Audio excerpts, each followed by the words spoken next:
আজ আমি আপনাদের সাথে একটি অসাধারণ অভিজ্ঞতা শেয়ার করতে এসেছি।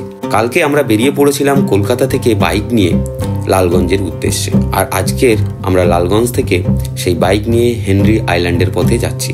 হ্যাঁ, ঠিকই শুনেছেন, সেই সবুজ আর সমুদ্রের মেলবন্ধন অপরূপ স্থান হেনরি আইল্যান্ড। তো চলুন আর দেরি না করে আমার সঙ্গে এই রোমাঞ্চকর যাত্রার আপনারাও যোগ দিন।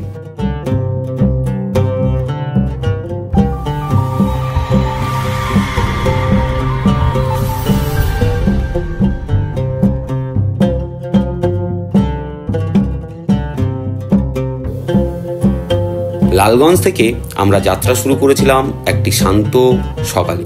চারপাশে সবুজ আর খোলা আকাশ মনটাকে তরতাজা করে দিচ্ছিল। বাইকের মৃদু গর্জন আর ঠান্ডা বাতাস আমাদের সঙ্গী ছিল। পথে ছোট ছোট গ্রাম, ক্ষেত আর পুকুর দেখে মনে হচ্ছিল যেন প্রকৃতির ক্যানভাসের আঁকা ছবি। রাস্তার দুই পাশে থাকা গাছপালা সূর্যের আলো ঝিকমিক করছে।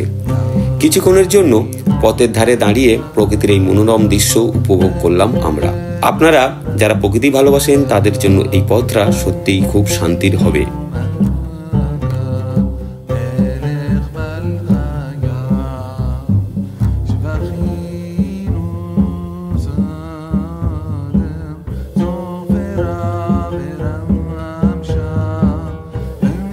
আপনারা দেখছেন আমরা হেনরি আইল্যান্ডে পৌঁছে গিয়েছি এবং হেনরি আইল্যান্ডে পৌঁছে প্রবেশদ্বার থেকেই আমরা লোক পিছু 10 টাকা করে টিকিট কাটলাম এবং বাইক পিছু 10 টাকা করে টিকিট করে প্রবেশ করলাম হেনরি আইল্যান্ডের উদ্দেশ্যে।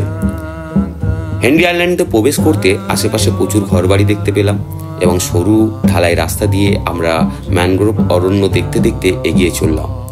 সরু পথ আর ঘন জঙ্গল শ্বাসরুদ্রকর পরিবেশ সৃষ্টি করেছে। মাঝে মাঝে ছোট ছোট নদীর ব্রিজ পেরিয়ে যাচ্ছি, আর সেই সময় নিচের দিকে তাকালে প্রকৃতির অন্যরকম রূপও চোখে পড়ছিল।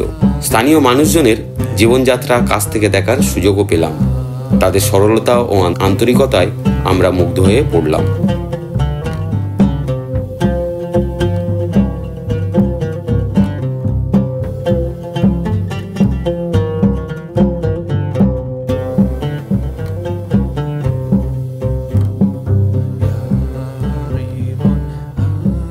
হেনরি আইল্যান্ড কলকাতা থেকে মাত্র 125 কিলোমিটার দূরে অবস্থিত।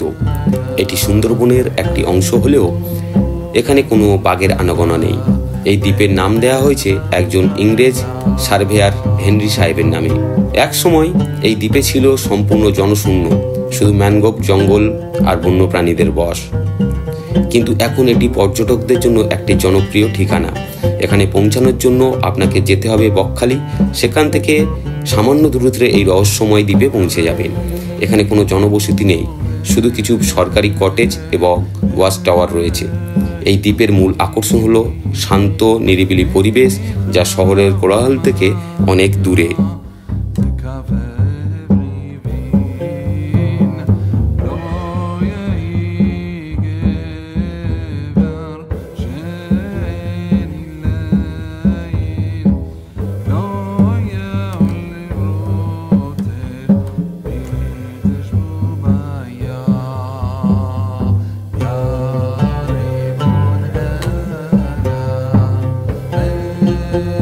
আপনারা দেখতে পাচ্ছেন আমরা আমাদের গন্তব্যস্থল হেনরি আইল্যান্ডে এসে পৌঁছে গিয়েছি।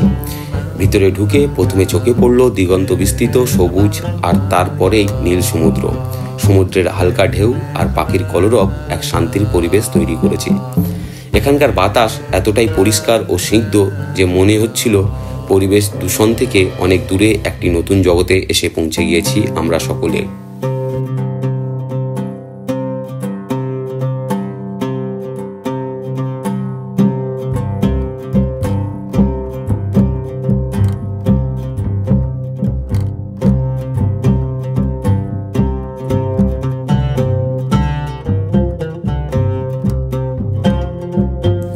হেনরি আইল্যান্ডের আশেপাশে আরও অনেক কিছু সুন্দর জায়গা রয়েছে যা আপনারাও ঘুরে দেখতে পারেন।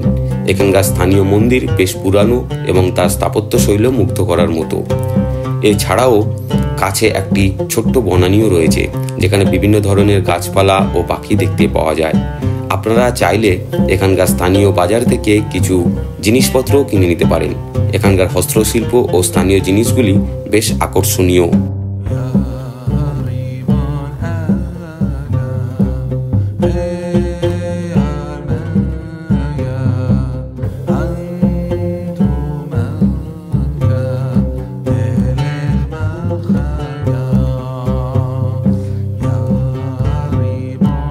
হেনরি আইল্যান্ডে ঘোরার জন্য অনেক ছোট ছোট স্পট রয়েছে।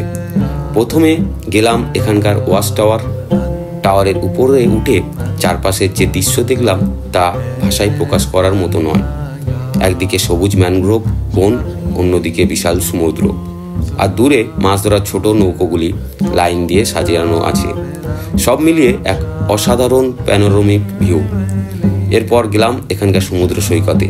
লাল কাঁকড়াদের ছুটোছুটি আর ঢেউয়ের গর্জন মনকে আনন্দে ভরিয়ে দিল। সৈকতের ধারে কিছু সময় বসে প্রকৃতির নীরবতাও উপভোগ করলাম। এখানে একটি ছোট্ট মাছ ধরার কেন্দ্রও আছে। সেখানে স্থানীয় জেলেরা মাছ ধরছে। তাদের সাথে কথা বলে জানতে পারলাম এখানকার বিভিন্ন ভ্যারাইটির মাছের সম্পর্কে।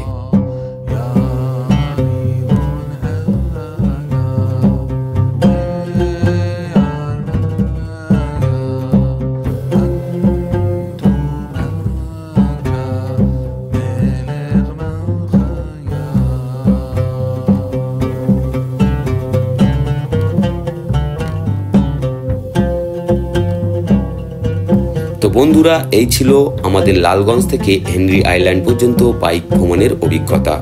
আশা করি আপনাদের ভালো লেগেছে এবং আপনারা অনুপ্রাণিত হয়েছেন নিজেরাও। একবার এই সুন্দর জায়গাটি ঘুরে দেখুন। যারা প্রকৃতি ভালোবাসেন এবং শান্ত পরিবেশ কিছু সময় কাটাতে চান তাদের জন্য হেনরি আইল্যান্ড একটি আদর্শ স্থান। আপনারা যদি এখানে আসেন অবশ্যই এখানকার প্রাকৃতিক সৌন্দর্য উপভোগ করবেন এবং পরিবেশের খেয়াল রাখবেন। খুবই শীঘ্রই আবার দেখা হবে নতুন কোনো রোমাঞ্চকর অভিজ্ঞতা নিয়ে। ততক্ষণ সবাই ভালো থাকুন, সুস্থ থাকুন, আর আপনারা আমাদের চ্যানেলটি সাবস্ক্রাইব করে রাখুন পরের এইরকম ভিডিও দেখার জন্য।